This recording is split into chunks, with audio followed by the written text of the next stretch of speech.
Okay, cool. Welcome to the Grow Time Biz Devo Live, the Tuesday Biz Devo Live.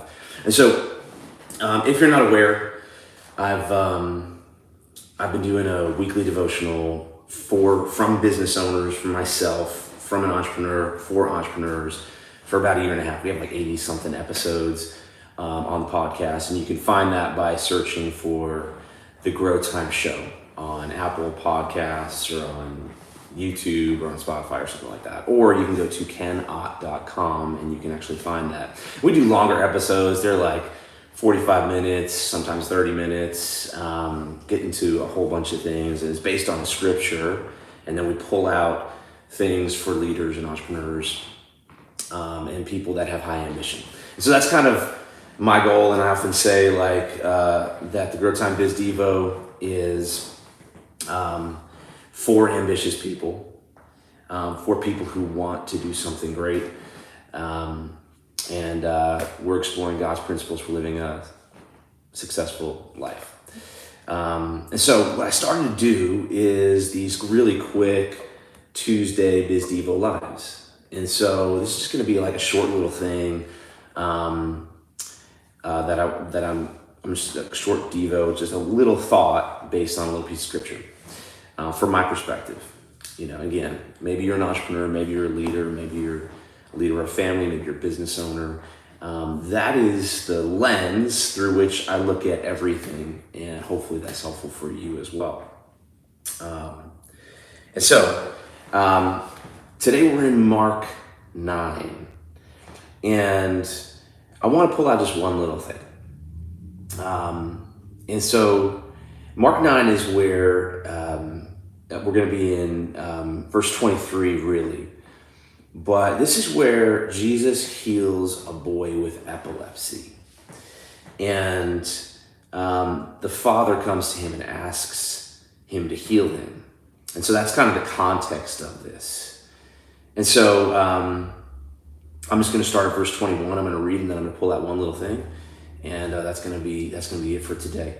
So verse 21 says, so he asked his father, how long has this is Jesus. So Jesus asked the father of the boy, how long has this been happening to him, this epilepsy? And the father had said before, he says, the epilepsy, he has a spirit in him. He actually calls it spirit.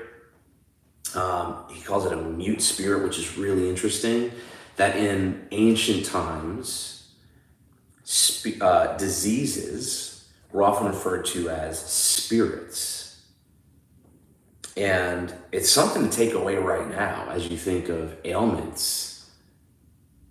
Maybe they're spirits. Not even maybe. They probably are. And it's interesting because you don't get better from spiritual issues by necessarily going to the doctor or necessarily taking some sort of medication. It's a spiritual solution to a spiritual issue. And that's really interesting.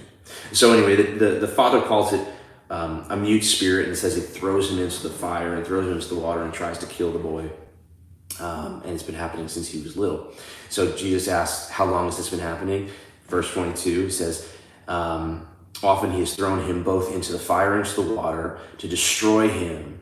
But the father says this, but if you can do anything, have compassion on us and help us.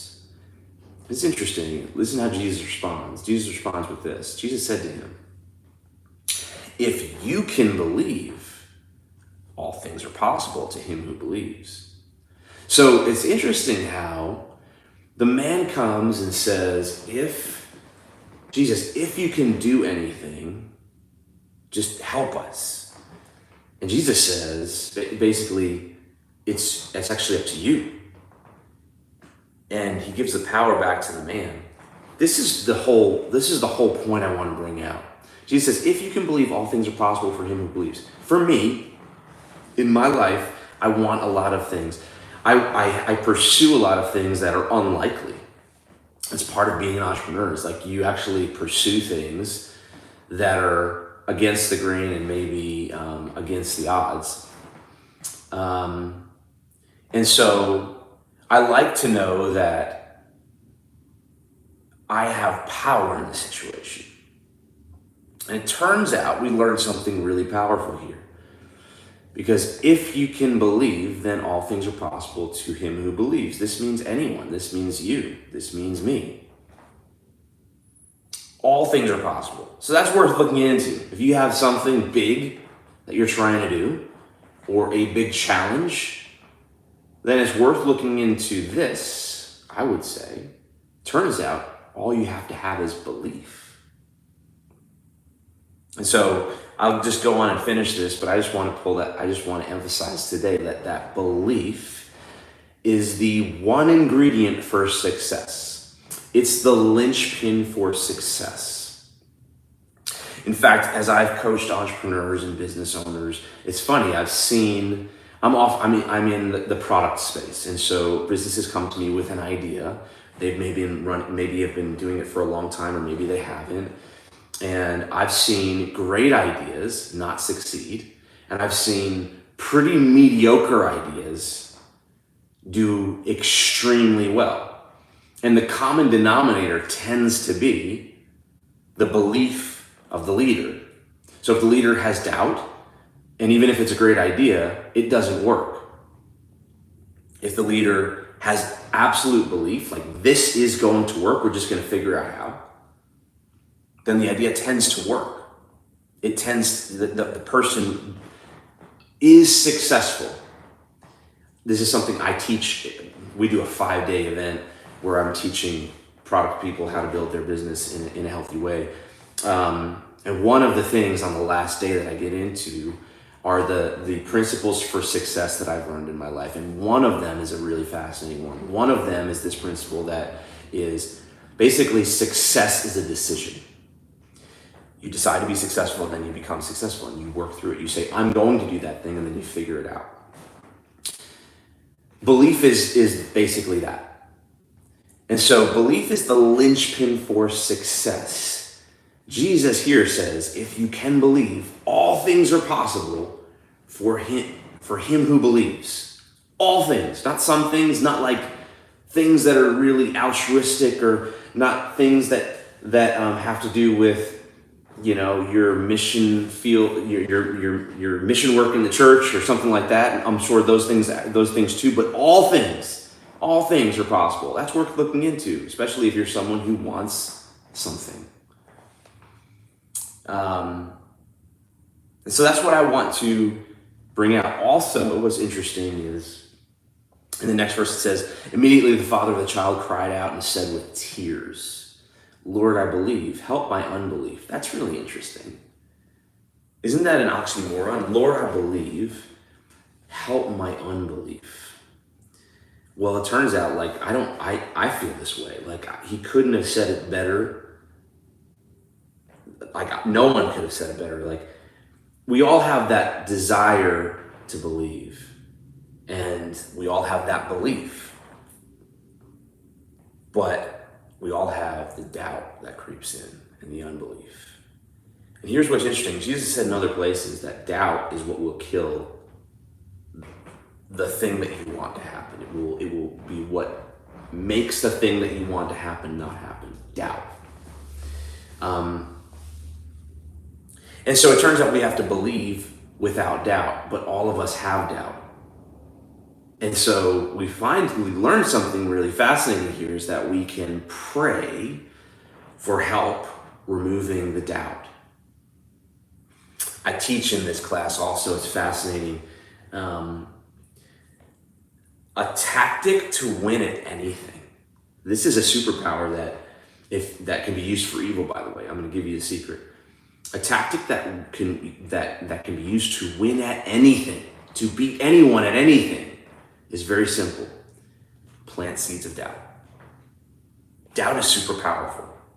And when you plant seeds of doubt, turns out the person actually does the watering of the seeds of doubt if they're not protected against this. So doubt is really dangerous. It's very powerful. So you have to believe without doubt. Jesus goes on to rebuke the spirit. He calls the spirit out of the boy. The disciples asked why they couldn't take the spirit out. Jesus says that it can come this type of spirit can only come out by prayer and fasting. That's a topic for another Devo. And I'm going to get into that. Maybe I'll do that next Tuesday. But today I just want to emphasize to you that belief is the linchpin for success. And we see it right here in what Jesus says. So if you want more like this, if you want to go deeper, we have hour-long episodes. I interview entrepreneurs and business owners and leaders of great things that are in the general marketplace as well on my podcast. And I talk about their faith journey and how they lead through faith. And if you want to learn more about me or the Biz Devo, you can go to KTo&x.com. That's KENOTT.com. You can also search for the Grow Time Show on Apple Podcasts, on Spotify, or you can go to the KTo&x channel on YouTube as well. If you'd like to learn more, or if you'd like to see these episodes again, I haven't been posting these in some of these places, and so you may be hearing this for the first time. We're 86 episodes in, and if you're interested in a weekly devotional for entrepreneurs by entrepreneurs, then hopefully you can find some value out of it. I hope this helps you. I hope this helps you today live a more ambitious, more successful life. And until next time, thanks, and never stop growing.